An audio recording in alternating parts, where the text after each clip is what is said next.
NAMI and their work with individuals in the community inspired my desire to share the true stories, challenges, and successes of their clients.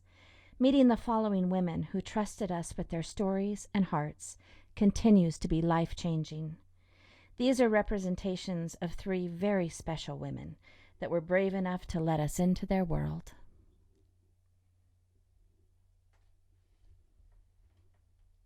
Crazy. People think if you're crazy that you're somehow broken or not enough. Definitely a whole lot of feeling not enough.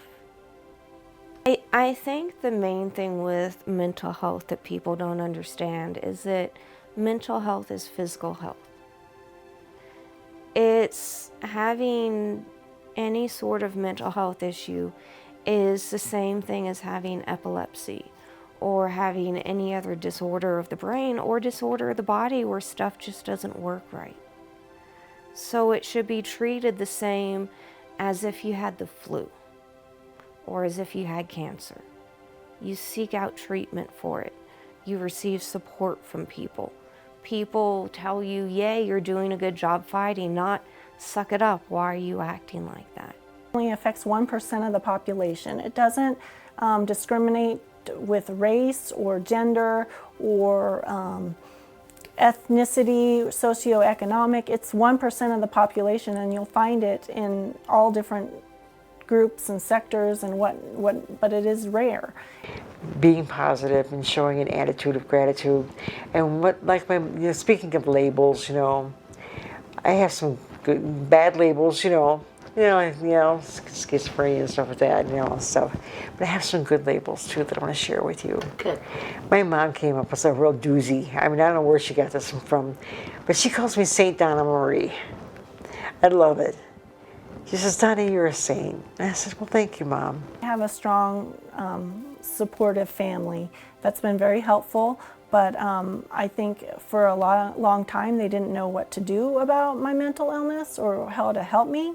I think they did the best that they could, and I think what I would say for family members out there, sometimes just helping out in practical ways, like giving somebody a place to stay or giving them clothes when they're in the hospital, or just helping out in practical ways and just not giving up on them can be a very helpful thing.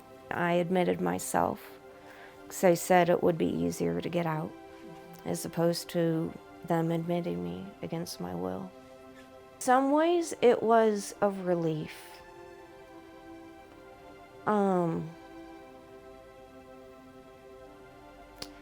I didn't have to hide it anymore, and I was somewhere where they acknowledged it was a real problem.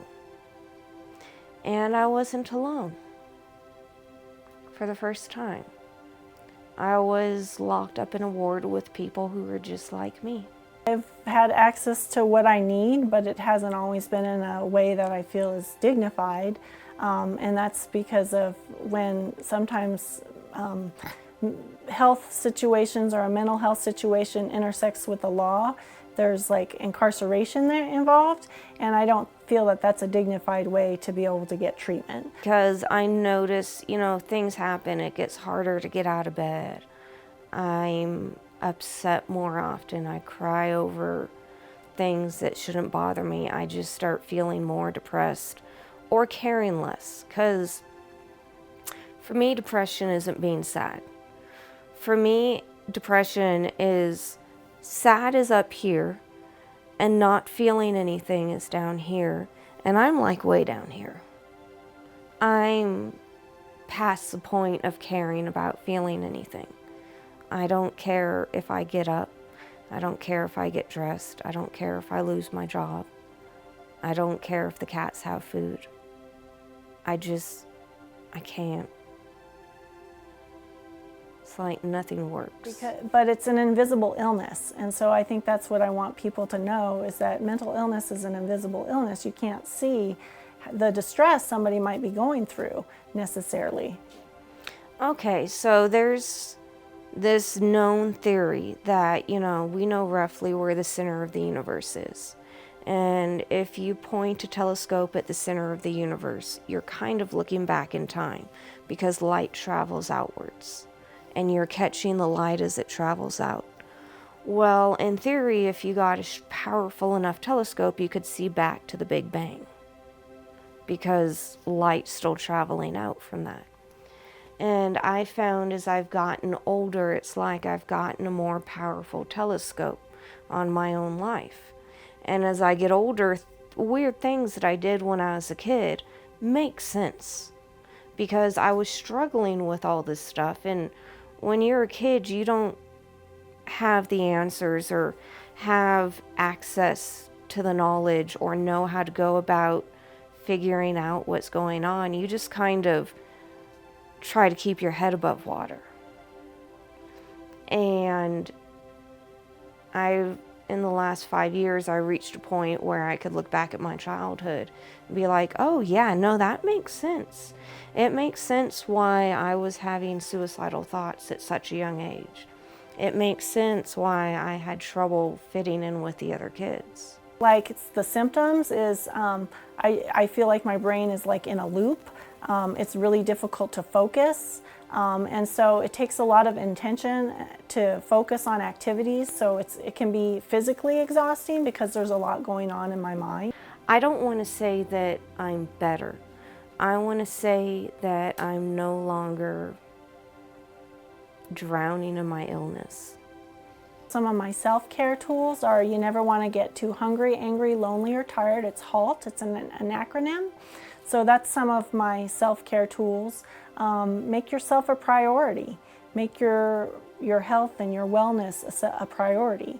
Also, I practice mindfulness. So just learning to be present and to have gratitude in the moment. Helps me with positivity because I think I was negatively slighted before, and that had a lot to do with me becoming suicidal, was because my thinking, I had stinking thinking, is what one therapist said. I was just slighted towards the negative, and I had to learn, if I can find one thing to be grateful for, if I found one thing, it would change the way I thought, and it could change the way I felt. When it comes down to it, I want to be alive and my brain doesn't. That part of my brain doesn't. And it actively works that way. So I now actively work in the opposite direction. I want to tell everyone about mental health and tell everyone about NAMI and tell everyone that it gets better. I would say that if you haven't discovered NAMI and you need NAMI, I said get off your butt and discover NAMI, because you know what? It's one of the best things that ever came around in my life, because NAMI introduced himself to me when I first came out here, and it was wonderful. They gave me a place to report. You know, it's like when I first came to NAMI, the president at the time, Joe, I'll use his first name, we went to a national convention together and went to San Diego, California, and he took me to the ocean for the first time in my whole life. And I put my feet in the ocean, in the sands, the water, and he showed me the ocean for the first time in my life. And that was a milestone for me. And that may seem like something small, but that was a great breakthrough for me, showing that one person cares enough to let me see the ocean for the first time in my life. And I did not only see the ocean, I saw people sharing and caring and loving. If you haven't discovered NAMI and you need NAMI, I said get off your butt and discover NAMI.